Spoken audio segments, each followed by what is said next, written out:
In this video, we're going to share our experience at Disney's Animal Kingdom. And this is not a paid promotion video. Disney doesn't know we're making this, and we paid to go to the park with our own money. So we can tell you whatever we want to tell you. We can give you our real opinion. But don't take our word for it. We're going to put a link in the description below this video to the page on our website where you can find video reviews from other people just like you. And you can click a button on our website and record your own video review of this park and let everybody else see it, all for free. So let's jump into what we thought about Disney's Animal Kingdom. So before we get into what we feel are the 5 bestest parts about Animal Kingdom that you really don't want to miss, the spoiler alert is we love this park. It's probably our favorite Disney park just because our kids love animals so much and we really enjoy it. So there's not a whole lot of cons in our eyes, other than the long lines if you don't plan ahead, but we'll talk about some of that planning. But a really good plan to have is to get there early. This park sometimes opens earlier than some of the other parks, so if you're going to do some park hopping, this is a great place to start.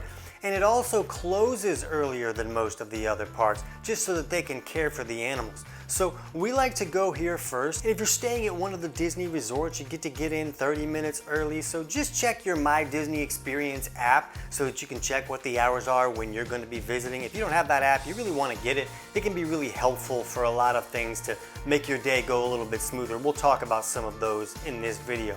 But when you first go in, one of the first things you get to is this huge 145-foot tree of life, and it's really amazing looking. And when you walk up close to it, you realize all the amazing little sculptures that are in this tree. You really want to check that out. And if you're there at night, they do a really cool light show on there that's really great if you get to see that. But you're probably going to see everybody running over to the Flight of Passage ride. But let's talk about where we think you should go first thing. Number 1. So the first place we like to go to is the Kilimanjaro Safaris, and this is really what the whole park is about.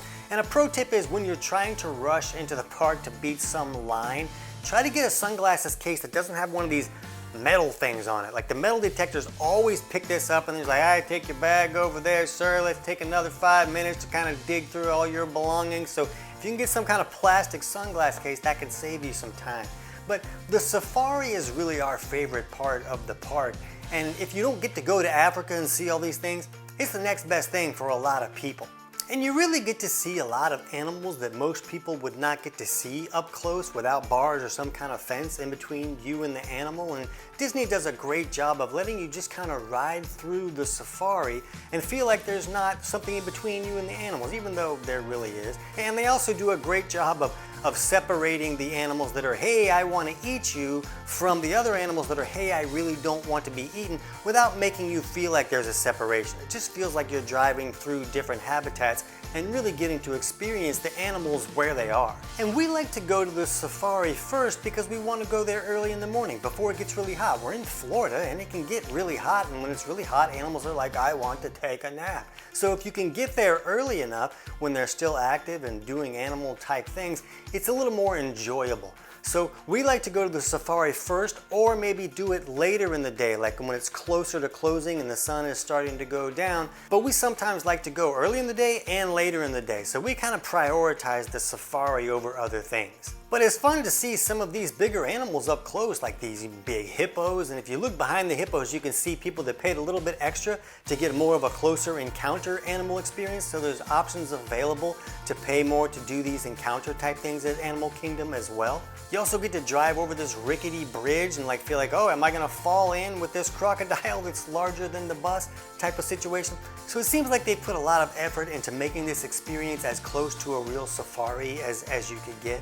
And it's really great to see all these bigger animals like elephants and the rhinos. And a pro tip is to try to watch the magic of Disney's Animal Kingdom on Disney Plus before you go. It's kind of a behind the scenes show about how they run the operation behind the curtains. And it's a great way to see how they really do care for these animals amazingly. They do a really great job, and it's fun to get to know some of these animals, and then when you're going through the safari, you're like, "Oh, that's that little guy. That's the one that was a baby." It's fun to see some of these baby animals out there just roaming around as well, especially like with the flamingos. There were a lot of baby flamingos when we went, and our kids kind of went nuts over the baby flamingos. But you start off kind of going through the forest and seeing some of these animals that like to hang out in the forest that you might not see in a lot of other places. But as you pull out onto the savannah, it's like, oh wow, look at all these animals out here. And we're really out here with these animals. This is really cool. It's also really cool just to see a cheetah out walking around. We really like cheetahs. It's not that often that you get to see one actually doing cheetah type things. And who doesn't love to see a massive lion sitting on top of a rock like he's about to start singing the Circle of Life song? It's just so cool. And some kids are just gonna prefer rides or maybe seeing their favorite characters, but if your kids are like ours, this is really their favorite part. And we always prioritize this. We've been to Animal Kingdom 3 times now, and we always prioritize the safari, and we usually end up going more than once per day. So just remember that this particular ride often closes even earlier than the park does, just to put the animals to bed. I kind of picture them getting into some PJ jammies and they kind of shut it down before some of the other things get shut down. So really plan ahead and check your My Experience app to know when the latest you'll be able to get on this ride.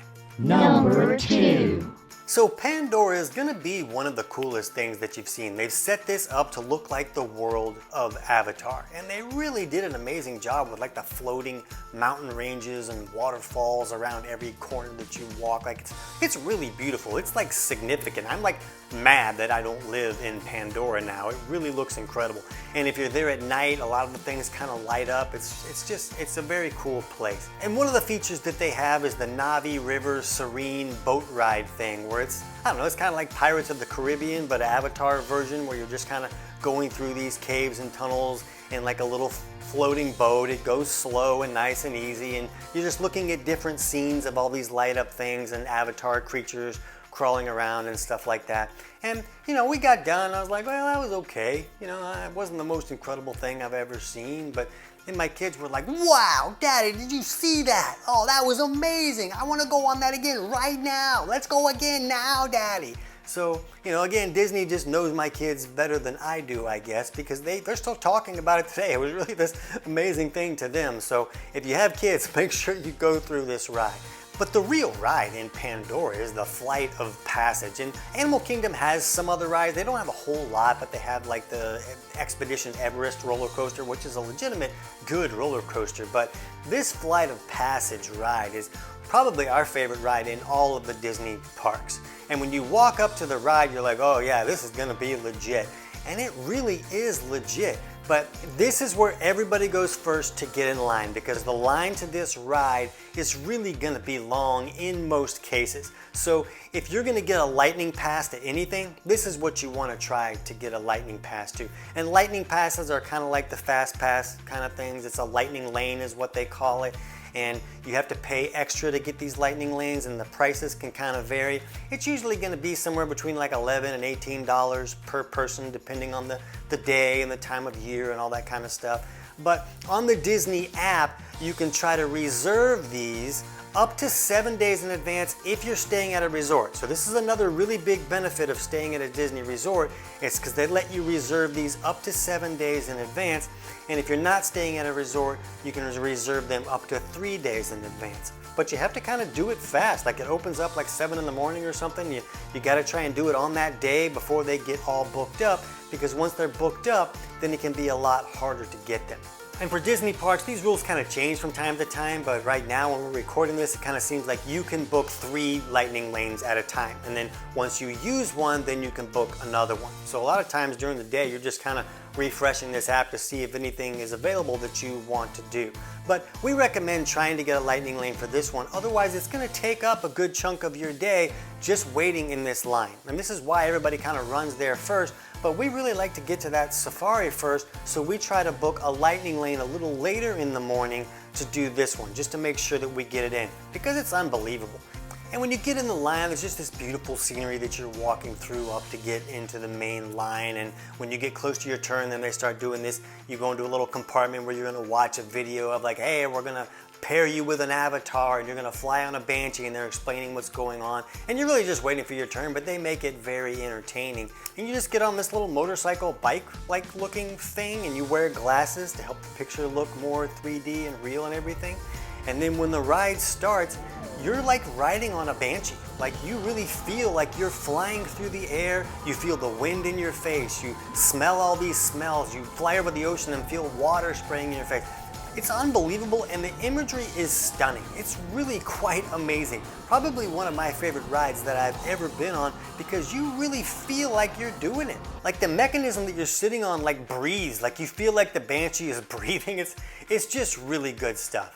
And if you have little kids, another pro tip is about Disney's rider switch thing. We didn't even know about this like the first 3 times we went to all these Disney parks, but if you have a little kid that's not big enough to ride on a ride, but you have other people that are, you can have like an adult go with a kid, you wait in the line, you go with this kid, and then another adult waits with some little kid, and then when the first ones come back, you just switch, and now the other adult can go with the kid that was allowed to ride, and you don't have to wait in line all over again. So be sure to take advantage of that Disney switch if you have little ones. Number 3. I was really surprised at some of the great shows that Animal Kingdom has, like the Finding Nemo, the Big Deep Blue and Beyond kind of show, where it's like they have like big puppets and things, and we sat up front, so the puppets are so colorful and really in your face and really very realistic looking. The kids really had a great time. Absolutely worth doing it. The job they do in the show is amazing as well, and the singing and the songs, and it's just really worth seeing. But our absolute favorite show is the Lion King show. It's one of our favorite reasons to go to this park. We never miss the show every time we go. It's probably my wife's favorite thing. But they do an amazing job of all this acrobatics and all this singing, and there's like fire and all this really good stuff, along with all of your favorite Lion King characters and songs. So it's an amazing time. Don't miss this show. It's recognized as one of the most spectacular shows across all Disney parks, so absolutely worth going to. And the other show that we like a lot is the Feathered Friends show, where you're in this audience where there's actually birds doing all this really cool stuff, and oh, look at what this bird's doing. I can't believe, oh, he just put that right in there. That's unbelievable. That was amazing. And then they fly right over your head, and there are a lot of interactive things with audience members flying through arms, and oh, I'm gonna take the money out of this guy's hand, and it's a lot of fun. We didn't get pooped on one time, so we really enjoyed that show. We've done that more than once. And there's a lot of great gift shops in Animal Kingdom, but I really want to talk about the Wind Traders gift shop, which is the one that you go through as you exit the Flight of Passage ride in Pandora. And if there's a con to the park, it's really just the ability for the park to lighten your wallet by the time that you leave. And it's not just that, you know, things are a little bit more expensive than theme parks, but it's they have amazing things that you just don't see anywhere. And then your kids are so cute, and they're like, but Daddy, what about this? And Daddy, oh, what about this? We obviously need to have this. And yeah, I guess you're right. I don't see how we could survive without that for sure. But this particular gift shop has such amazing things. There's all these little, you know, animal things that are really great, like the animals that you would see in Avatar. But they also have like these amazing Banshee like puppet things that the kids can kind of operate and sit on their shoulder and all this kind of stuff that are a lot of fun. They have this thing where you can like make yourself into an avatar, where they kind of mold your face and you can kind of pick, you know, outfit things and stripes on your face, and you can kind of make your own avatar. And of course they have all these, you know, like weapons that you would find in Pandora that are really available to battle with, and also to battle with. So the kids have a lot of fun in this particular gift shop, and it's kind of like an air-conditioned place that you can just kind of hang out while you're waiting for other people to get off of the Flight of Passage ride. So this is one of our favorite places to go just in the whole park, just because of the amazing things they have in this gift shop. And yes, half of their inventory is now in my home, but it's a great gift shop. Number 4.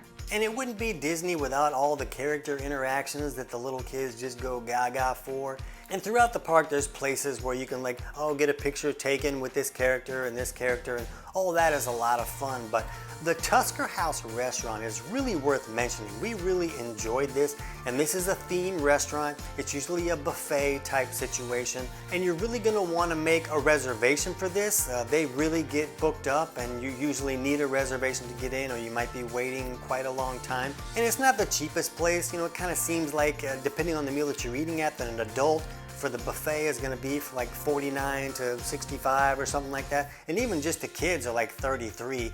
And then, you know, like my 4-year-old is not going to eat $33 worth of food. She's going to have like $4 worth of food. So then I feel like I need to eat like $80 worth of food. So that doesn't always work out so great. But as you're going through this meal, and this is really one of the better buffets that we've had at different Disney locations.